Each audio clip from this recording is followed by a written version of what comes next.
नमस्कार मित्रों, मैं राम मोहन उपाध्याय अपने YouTube चैनल वेदिका उपाध्याय में आपका हार्दिक स्वागत करता हूं। मित्रों, आज के वीडियो में हम लोग इतिहास के ऐसे महत्वपूर्ण प्रश्नों का अध्ययन करेंगे जो आगामी परीक्षाओं के दृष्टिकोण से काफ़ी महत्वपूर्ण है। इस श्रृंखला में हमारा पहला प्रश्न है, सप्तसाहस्री संहिता उपनाम निम्नलिखित में से किस ग्रंथ का है? पहला विकल्प है ऋग्वेद, दूसरा विकल्प है अथर्ववेद, तीसरा विकल्प है रामायण और चौथा विकल्प है महाभारत। हमारा सही उत्तर है विकल्प डी, महाभारत। जैसा कि हम लोगों को मालूम है कि जो प्राचीन महाकाव्य हैं रामायण और महाभारत के जो संकलनकर्ता महर्षि कृष्णद्वैपायन वेदव्यास को माना जाता है और इसमें कुल एक लाख श्लोक हैं। 1,00,000 का मतलब 100,000 श्लोकों का संग्रह होने के नाते इसे सप्तसाहस्री संहिता के नाम से जाना जाता। सत का मतलब होता है 100, सहस्र का मतलब होता है 1000, तो 100,000 श्लोकों का संग्रह होने के कारण महाभारत को सप्तसाहस्री संहिता के नाम से जाना जाता है। हमारा पहला विकल्प है ऋग्वेद। तो ऋग्वेद जो है चारों वेदों में सबसे प्राचीनतम वेद है। दूसरा विकल्प है अथर्ववेद। चारों वेदों में अथर्ववेद सबसे बाद का वेद है और यह जो है धार्मिक जीवन से संबंधित न होकर लौकिक जीवन से संबंधित है। रामायण जो है हमारा प्राचीन या आदि महाकाव्य है। चूँकि अभी मैंने आपको बताया है कि हमारे प्राचीन 2 महाकाव्य हैं, रामायण और महाभारत। उसमें जो रामायण है, रामायण को हमारा आदि महाकाव्य के नाम से हम लोग रामायण को जानते हैं और इसके रचयिता या सृष्टा महर्षि वाल्मीकि जी को माना जाता है। हमारा दूसरा प्रश्न है, कार्दमक क्षत्रपों ने निम्नलिखित में से किस धातु में अति दुर्लभ सिक्के प्रचलित किया? पहला विकल्प है ताम्र, दूसरा विकल्प है रजत, तीसरा विकल्प है प्लेटिन और चौथा विकल्प है स्वर्ण। इसमें हमारा सही आंसर है विकल्प ए, ताम्र। जैसा कि हम लोगों को मालूम है कि जब शकों ने भारत पर आक्रमण किया और भारत में आकर बस गए तो उनकी कुल 2 शाखाएं प्रसिद्ध हुई। उनमें से पहली शाखा थी हमारी छहरात शाखा और दूसरी शाखा थी कार्दमक शाखा।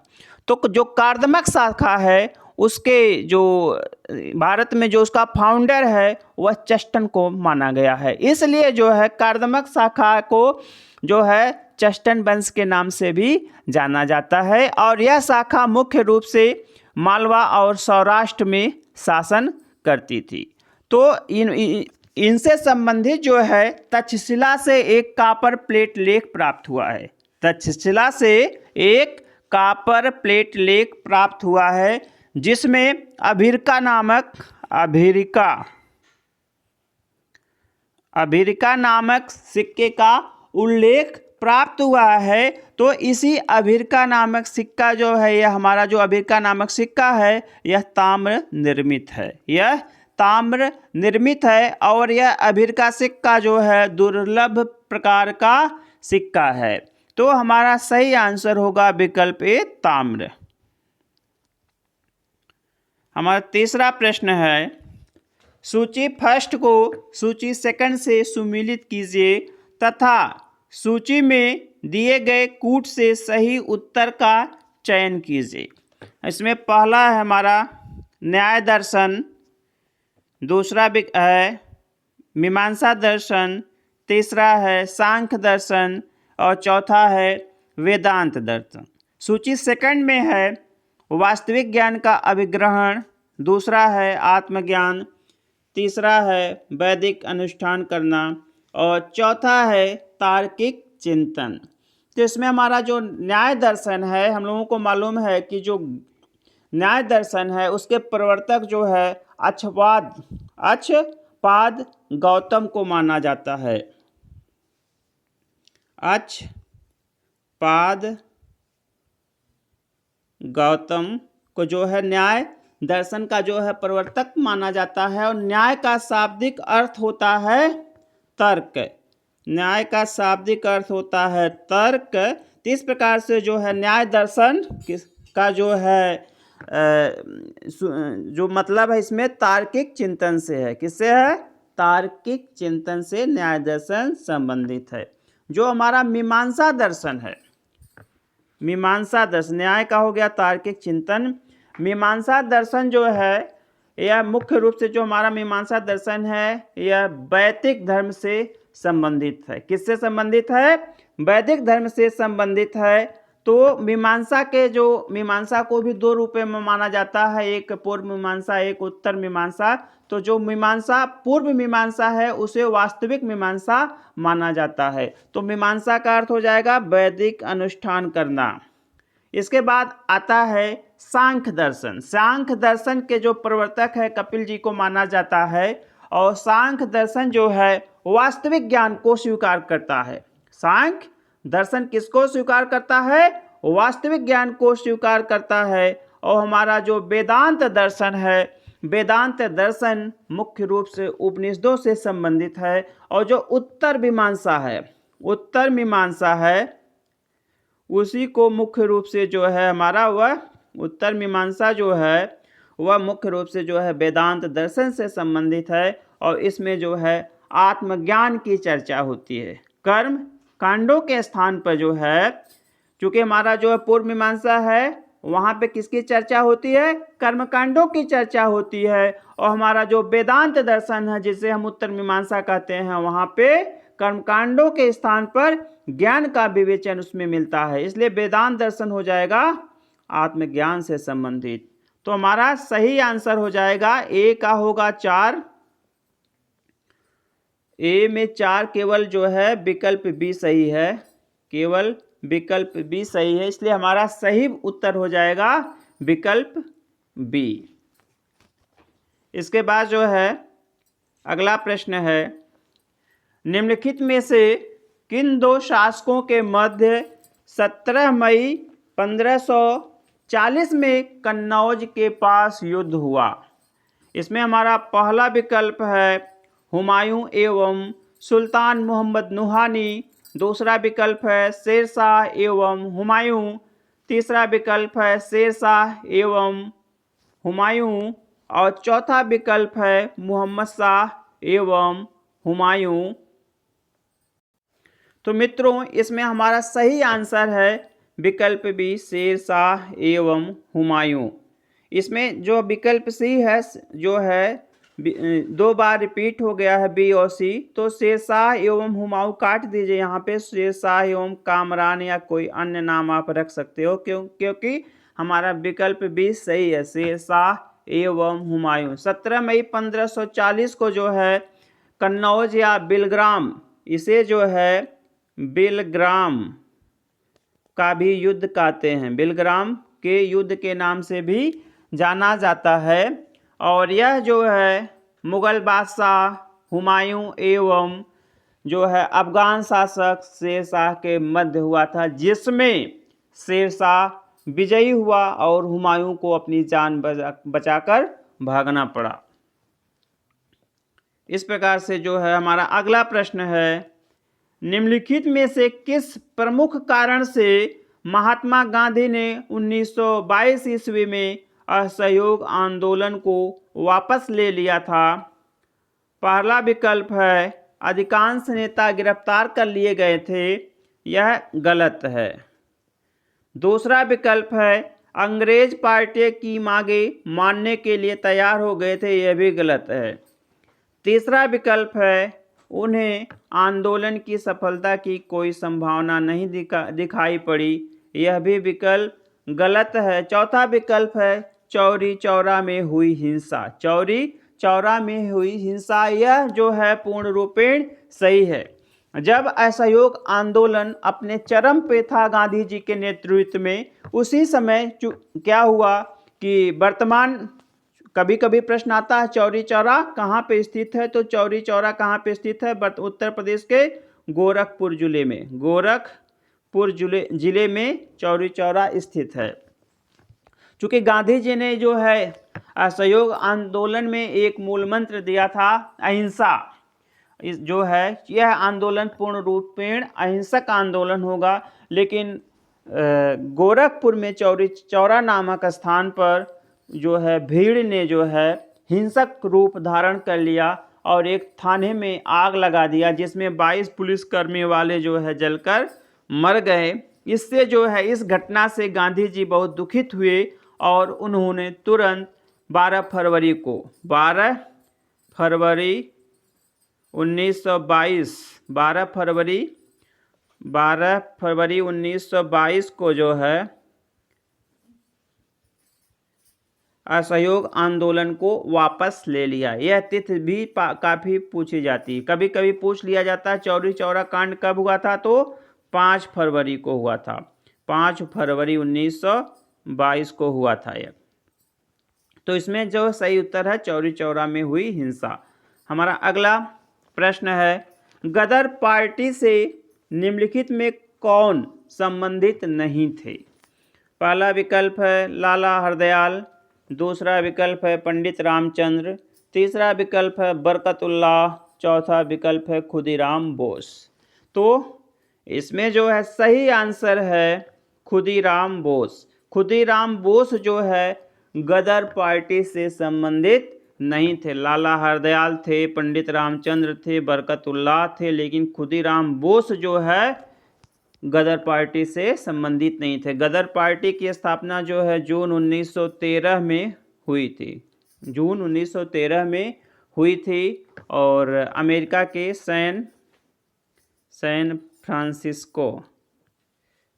फ्रांसिस्को में जो इसकी स्थापना हुई थी और यही जो इसका मुख्यालय बनाया गया था। एक क्रांतिकारी थे Sohan Singh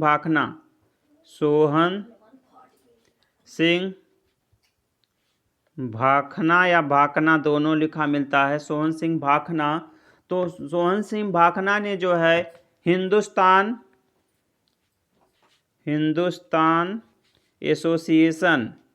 association of the Pacific coast नाम से जो है इसकी स्थापना की थी। इसका नाम जो है मूल रूप से इसका नाम गदर पार्टी के रूप में नहीं स्थापित हुआ था, बल्कि जब सोहन सिंह भाखना ने जो एक संगठन की स्थापना किया था, उन्होंने उसका नाम रखा था Hindustan association of the Pacific Coast. और हुआ क्या कि जो है यह जो है Hindustan association of the Pacific Coast Ghadar नामक अखबार का संचालन करता था, जिसके कारण बाद में इसका नाम गदर पार्टी ही पड़ गया। गदर अखबार निकालने के कारण इसका नाम गदर पार्टी पड़ गया। तो यह कभी कभी परीक्षाओं में पूछा जाता है कि गदर पार्टी का मूल नाम क्या था। तो गदर पार्टी का मूल नाम था Hindustan association of the Pacific coast. कहाँ मुख्यालय था? सैन फ्रांसिस्को में जो है इसका मुख्यालय था। और इसके जो मुख्य सदस्य थे रामचंद्र बरकतुल्ला, रास बिहारी बोस,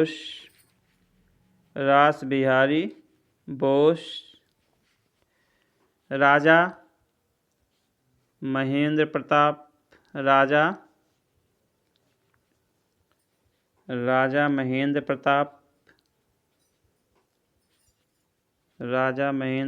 इन्होंने जो काबुल में एक अंतरिम सरकार की स्थापना की थी और उसके जो है राष्ट्रपति बने थे राजा महेंद्र प्रताप।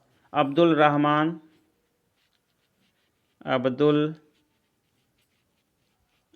रहमान, मैडम भीखाजी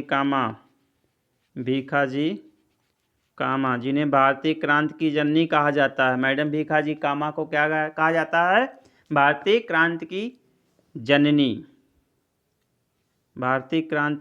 जननी कहा जाता है। और इसके बाद जो है करतार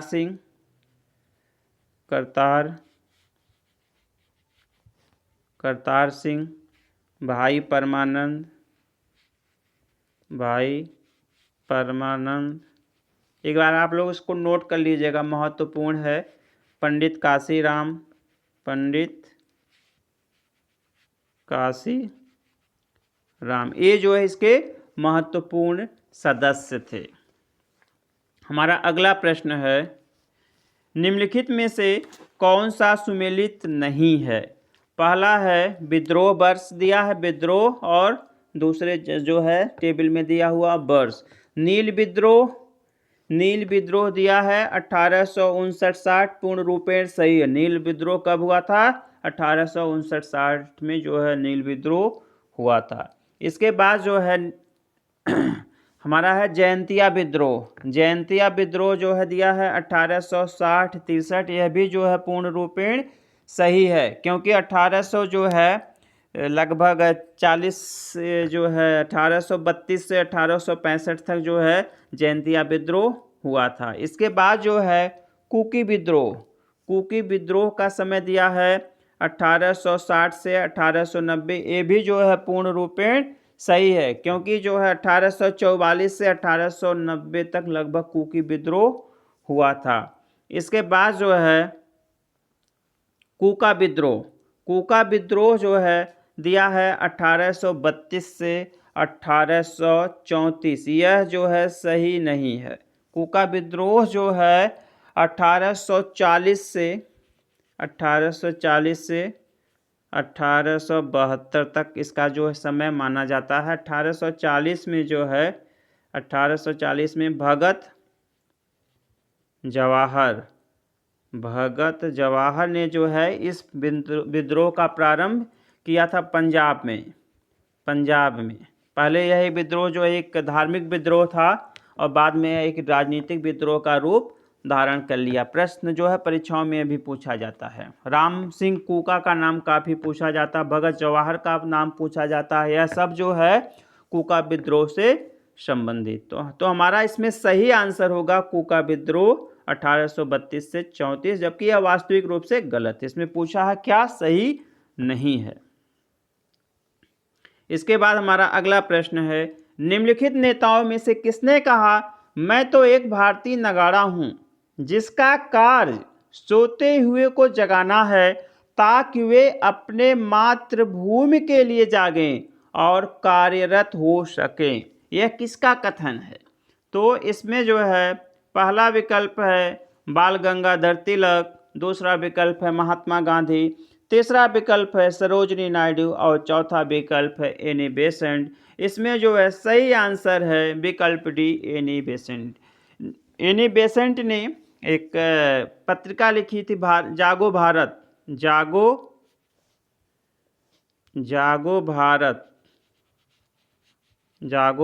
इंग्लिश में अवेक इंडिया बोलते थे। उसी में उन्होंने यह उद्धरण दिया हुआ था कि मतलब आप जो है सोइए मत, आप जो है भारत को, आपको स्वतंत्रता तब तक नहीं मिलेगी जब तक आप जागरूक नहीं हो जाएंगे। आपके अंदर जो है यह इच्छा, दृढ़ इच्छा नहीं हो जाएगी कि हमें अंग्रेजों से स्वतंत्रता प्राप्त करनी है। इसलिए जो है यह हमारा जो है उद्धरण किससे संबंधित है? एनी बेसेंट से संबंधित है। अगला प्रश्न है, निम्नलिखित पल्लव शासकों के नाम उनके राज्यकाल को दृष्टिगत रखते हुए सही कालानुक्रम अनुसार व्यवस्थित कीजिए और नीचे दिए गए कूट से सही उत्तर चयन कीजिए। मतलब इसमें हमें जो है कुल 4 शासकों के नाम दिए गए हैं और उनके जो है कालक्रम के अनुसार हमें सजाना है कि सबसे पहले और सबसे बाद में किसने शासन किया। तो पहला विकल्प है इसमें जो है परमेश्वर वर्मन प्रथम। तो जो परमेश्वर वर्मन प्रथम है यह एक पल्लव शासक थे और 670 से 700 ईस्वी तक इन्होंने शासन किया था। इसके बाद जो आता है नरसिंह वर्मन प्रथम। नरसिंह वर्मन प्रथम ने 630 से 668 ईस्वी तक शासन किया। 630 से 668 ईस्वी तक शासन किया था। इसके बाद जो है नंद वर्मन द्वितीय। तो नंद वर्मन द्वितीय जो है 730 से लेकर 800 ईस्वी तक इन्होंने शासन किया। इसके बाद जो है महेंद्र वर्मन प्रथम, तो महेंद्र वर्मन प्रथम जो है इन्होंने 600 से लेकर 630 ईस्वी तक शासन किया। तो सबसे पहले हमें ये देखना होगा किसमें सबसे पहले कौन आएगा, तो महेंद्र वर्मन। तो मतलब पहले चार आएगा। फिर देखना है महेंद्र वर्मन के बाद 630 से 668 नरसिंह वर्मन, तो ये आ जाएंगे दूसरे नंबर पे। फिर इसके बाद है 670 से 700 परमेश्वर वर्मन प्रथम, ये तीसरे नंबर पे आ जाएंगे। और चौथे नंबर पर आ जाएंगे नंद वर्मन द्वितीय, नंद वर्मन द्वितीय। तो हमारा सही विकल्प होगा विकल्प 4 4 2 1 3, 4 2 1 3। तो विकल्प ए 4 2 1 3 सही आंसर है। इसके बाद जो है हमारा अगला प्रश्न है, सूची फर्स्ट को सूची सेकंड से सुमेलित कीजिए। इसमें है पहला है चंद्रगुप्त, सूची फर्स्ट में है चंद्रगुप्त, समुद्रगुप्त, चंद्रगुप्त द्वितीय और कुमारगुप्त प्रथम। सूची सेकंड में है दत्त देवी, कुबेर नागा, कुमार देवी, अनंत देवी। अब ये क्या हैं? सूची फर्स्ट सूची सेकंड में क्या है? सूची फर्स्ट में जो है गुप्त शासकों के नाम दिए गए हैं और सूची सेकंड में उन शासकों से संबंधित राजमहिषियों के नाम दिए गए हैं। जैसे हमारा पहला विकल्प है चंद्रगुप्त, तो चंद्रगुप्त का मतलब यहाँ से है चंद्रगुप्त प्रथम, जो कि गुप्त वंश का संस्थापक था। उसकी पत्नी का नाम था कुमार देवी, कुमार देवी। तो ए का हो जाएगा 3, ए का हो जाएगा 3। इसके बाद जो है समुद्रगुप्त, समुद्रगुप्त जो है उसकी पत्नी का नाम था दत्त देवी, तो इसके बाद 3 के बाद आ जाएगा 1। इसके बाद जो है चंद्रगुप्त द्वितीय, चंद्रगुप्त द्वितीय की पत्नी का नाम था कुबेर नागा, इसके बाद हो जाएगा 2। फिर कुमारगुप्त प्रथम, कुमारगुप्त प्रथम की पत्नी का नाम था अनंत देवी, 4। तो 3 1 2 4, 3 1 2 4 विकल्प 1 सही है, विकल्प 1 सही आंसर है। इसके बाद हमारा अगला प्रश्न है, निम्नलिखित में से कौन सा सुमेलित नहीं है? पहला है समाचार पत्र और दूसरा जो है संस्थापक है, तो हमें विकल्प ए में है अल हिलाल। अल हिलाल जो है मौलाना अबुल कलाम आज़ाद की जो है एक पत्रिका है, तो यह सही है। मौलाना अबुल कलाम आज़ाद का नाम हम लोगों ने सुना है, हमारे स्वतंत्र भारत के पहले शिक्षा मंत्री हैं और इन्हीं के जन्म दिवस के उपलक्ष्य में 11 नवंबर को हम लोग शिक्षा दिवस के रूप में मनाते हैं। इसके बाद जो है विकल्प बी है न्यू इंडिया, न्यू इंडिया जो है एनी बेसेंट की रचना है, ये भी सही। इसके बाद जो है तहजीब उल अखलाक, तहजीब उल अखलाक दिया है मोहम्मद अली जिन्ना की पत्रिका है, यह सही नहीं है। तहजीब उल अखलाक जो है सर सैयद अहमद खां से संबंधित है, सर सैयद अहमद खां से संबंधित है। इसके बाद जो है संवाद कौमुदी, संवाद कौमुदी जो है राजा राम मोहन राय से संबंधित है, जो कि सही है। तो हमारा इसमें सही आंसर होगा विकल्प सी तहजीब उल अखलाक मोहम्मद अली जिन्ना, जबकि यह सर सैयद अहमद खां से संबंधित है, मतलब सभ्यता से संबंधित है।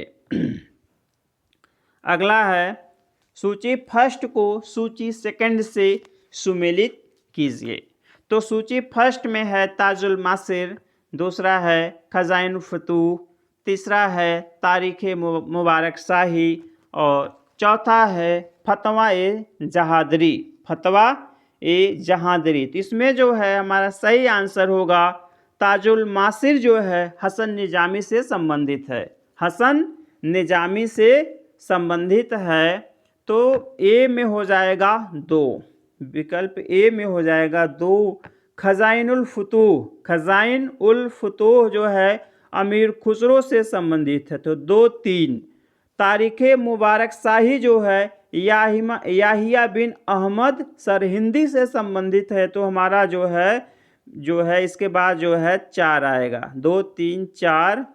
और फतवा ए जहादरी जो है, फतवा ए जहादरी जो है जियाउद्दीन बन्नी से संबंधित है, तो 2, 3, 4, 1 जो है हमारा सही आंसर होगा। तो देखते हैं कौन सा विकल्प सही है। 2, 3, 4, 1 विकल्प ए सही आंसर हमारा, विकल्प ए हमारा सही आंसर है। इसके बाद हमारा अगला प्रश्न है, सूची फर्स्ट को सूची सेकंड से सुमेलित कीजिए। सूची फर्स्ट में है Andrew Fraser, Antony McDonald, Colin सी है अगला, कोलिन स्कॉट मॉनक्रीफ, और अगला है थॉमस रॉबर्टसन। सूची सेकंड में है अकाल आयोग, नेक्स्ट है सिंचाई आयोग, नेक्स्ट है पुलिस आयोग, नेक्स्ट है रेलवे आयोग। अब हमें मिलान करना है किसमें कौन किससे संबंधित है। तो हमारे जो एंड्रयू फ्रेजर हैं, एंड्रयू फ्रेजर जो है पुलिस आयोग से संबंधित हैं। एंड्रयू फ्रेजर जो है किससे संबंधित है, पुलिस आयोग से संबंधित हैं, तो हमारा जो है पहले होगा विकल्प 3। इसके बाद जो है एंटनी मैकडोनल्ड, एंटनी मैकडोनल्ड जो है अकाल आयोग से संबंधित है, इसके बाद आ जाएगा 1। इसके बाद कोलिन स्कॉट मॉनक्रीफ, कोलिन स्कॉट मॉनक्रीफ जो है ये सिंचाई आयोग से संबंधित हैं, तो इसके बाद आ जाएगा 3, 1, 2। और फिर बचते हैं थॉमस रॉबर्टसन। थॉमस रॉबर्टसन जो है रेलवे आयोग से संबंधित हैं, तो इसके बाद है 4। फिर 3, 1, 2, 4 जो है हमारा सही आंसर है। देखते हैं इसमें कौन सा विकल्प सही है। 3, 1, 4, 2। 1 मिनट थोड़ा सा देख लेते हैं, विकल्प में कुछ गड़बड़ी लग रही है। एंड्रयू फ्रेजर जो है, एंड्रयू फ्रेजर पुलिस आयोग से संबंधित है, तो पहला आ जाएगा 3। इसके बाद एंटनी मैकडोनल्ड जो है अकाल आयोग से संबंधित हैं, तो एंटनी मैकडोनल्ड 1 पे है, तो 3, 1। इसके बाद कोलिन स्कॉट मॉनक्रीफ सिंचाई आयोग से संबंधित है, तो सिंचाई आयोग 2 नंबर पे है, 3, 1, 2 और 4। मित्रों जो है 3, 1, 2, 4 जो है विकल्प सही है। एक बार अगर देख लीजिएगा, हो सकता है विकल्प टाइपिंग एरर हो, तो हमारा जो सही आंसर है 3, 1, 2, 4 है। 3, 1, 2, 4, हाँ विकल्प ए सही है। 3, 1, 2, 4। इसके बाद हमारा अगला प्रश्न है, विलय के सिद्धांत के तहत निम्नलिखित राज्यों के विलय पर विचार कीजिए और उन्हें काल क्रमानुसार व्यवस्थित कीजिए। पहला विकल्प है सतारा, दूसरा है झांसी, तीसरा है बाघाट और चौथा है उदयपुर। हम लोगों को मालूम है कि लॉर्ड डलहौजी का नाम हम लोगों ने सुना है, और विलय की नीति जो है डॉक्ट्रिन ऑफ लैप्स या विलय की नीति या हड़प नीति जो है लॉर्ड डलहौजी से ही संबंधित है। हमारा प्रश्न है कि कुछ राज्यों के नाम दिए हैं, उनको विलय के अकॉर्डिंग जो है समय के अनुसार जो है व्यवस्थित करना है कि किस राज्य का विलय पहले हुआ है और किस राज्य का विलय उसके बाद हुआ है। तो सबसे पहले आता है स्थान सतारा का। तो सबसे पहले डलहौजी ने 1848 ईस्वी में, कब? 1848 ईस्वी में सतारा राज्य का जो है विलय किया था। इसके बाद जो है झांसी का हमारा विकल्प में दिया हुआ है, तो झांसी का जो विलय है वो 1853 में हुआ था, 1853 में हुआ था। फिर बघाट का अगर पूछ रहा है तो बघाट का विलय जो है 1850 में। बघाट का विलय कब हुआ था? 1850 में। और नागपुर का इसके बाद जो है उदयपुर का जो है 1852 में हुआ था। तो सबसे पहले सतारा 1, उसके बाद 1800 जो है बघाट 1 3, इसके बाद जो है 1852 उदयपुर 1 3 4 और फिर 2, 1 3 4 2, ये जो है हमारा सही विकल्प है। तो 1 3 4 2 विकल्प सी जो है 1 3 4 2 हमारा जो है सही आंसर है। सबसे पहले जो है लॉर्ड डलहौजी ने 1848 में सतारा का विलय किया, फिर 1849 में जैतपुर और संभलपुर का किया था। ये सब प्रश्न जो परीक्षाओं में काफ़ी पूछे जाते हैं कि जैतपुर संभलपुर का विलय कब डलहौजी ने किया, 1849 में। बघाट का विलय कब किया, 1850 में। उदयपुर का विलय कब किया, 1852 में। झांसी का विलय कब किया, 1853 में। नागपुर का विलय कब किया, 1854 में। अवध का विलय कब किया, 1856 में। तो ये हमारा जो है इसको हमें अपने कालक्रम के अकॉर्डिंग याद करना पड़ेगा। इसके बाद जो है हमारा 15वां और अंतिम प्रश्न है, निम्नलिखित स्मारकों को कालानुक्रम में व्यवस्थित कीजिए और नीचे दिए हुए कूटों में से सही उत्तर चुनिए। पहला है राबिया दौरानी का मकबरा, राबिया दौरानी का मकबरा। दूसरा है शेरशाह सूरी का मकबरा। तीसरा है हुमायूं का मकबरा और चौथा है अटाला मस्जिद। इसमें जो है अटाला मस्जिद जो है चौथे नंबर पे जो है यह प्रांतीय उसमें है। ये सरकी शासक कहाँ के थे, जौनपुर के थे। तो जौनपुर के सरकी शासकों ने जो है उसमें से मुख्य रूप से इब्राहिम सरकी ने जो है अटाला मस्जिद का निर्माण कराया था। कब, 1401 से जो है 1440 के मध्य, 1401 से 1440 के मध्य में जो है इसका निर्माण अटाला मस्जिद का हुआ था। तो नंबर 1 जो है सबसे पहले आएगा स्थान 4 का।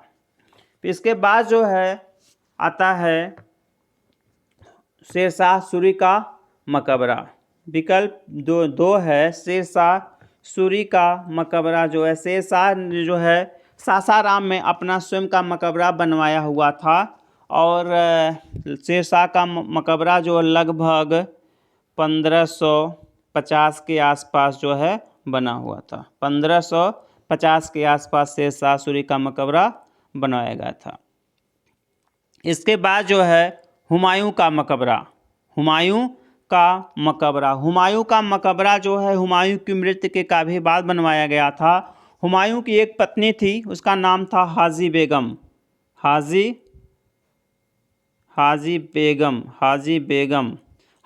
बेगम ने जो है 1564 में जो है हुमायूं का मकबरा बनवाया था दिल्ली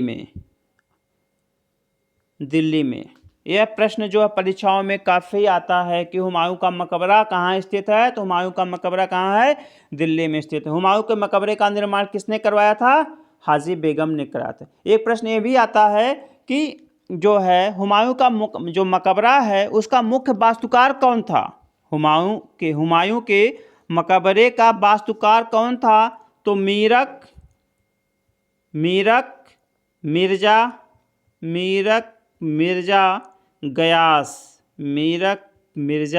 गयास जो है हुमायूं के मकबरे का मुख्य वास्तुकार था। यह भी प्रश्न जो है परीक्षाओं में काफ़ी पूछा जाता है।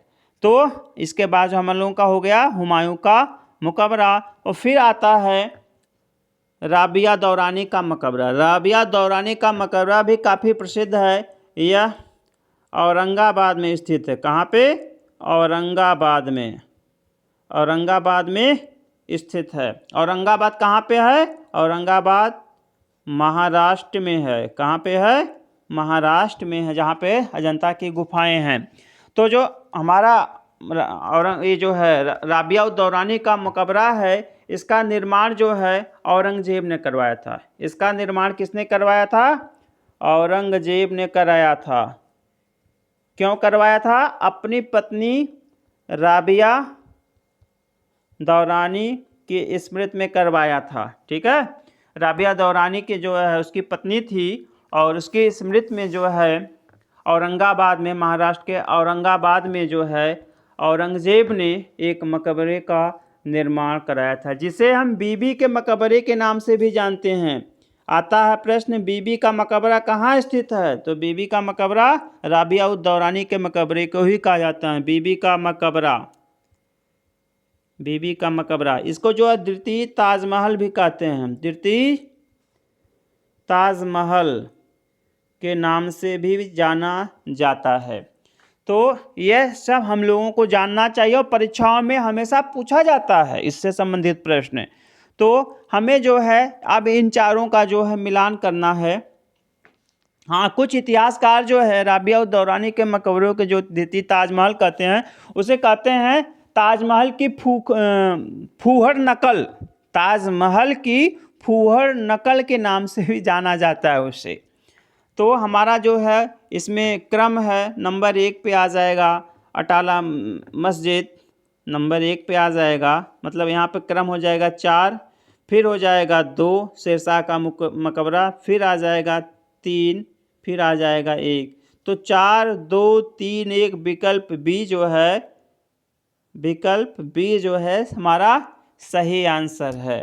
सबसे पहले अटाला मस्जिद, फिर शेरशाह सूरी का मकबरा, फिर हुमायूं का मकबरा, फिर राबिया उद दौरानी का मकबरा।